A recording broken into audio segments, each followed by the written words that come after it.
Elizabeth, thanks. Investigators in Costa Rica are trying to learn if strong winds caused a plane crash that killed 10 Americans. It happened near the town of Punta Islita on New Year's Eve. All 12 people on board died, including a family from New York and another from Florida. Don Daler is here with new details of the crash. Don, good morning. Good morning. Two investigators from the National Transportation Safety Board here in the U.S. are traveling to Costa Rica to help with the investigation. Costa Rican officials say they're focused on two things that could have caused the crash: mechanical problems and weather.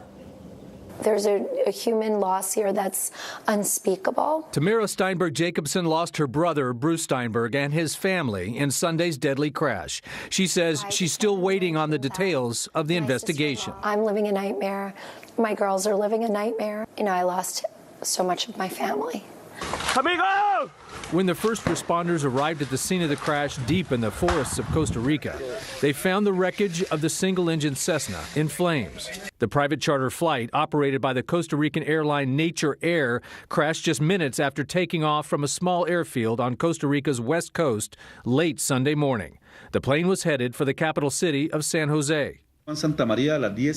Aviation officials say before picking up passengers at that airport, the Cessna Grand Caravan attempted to land just before 11 a.m. But winds of more than 28 miles per hour were too strong. The plane was forced to wait at a nearby airport before successfully attempting the landing a second time.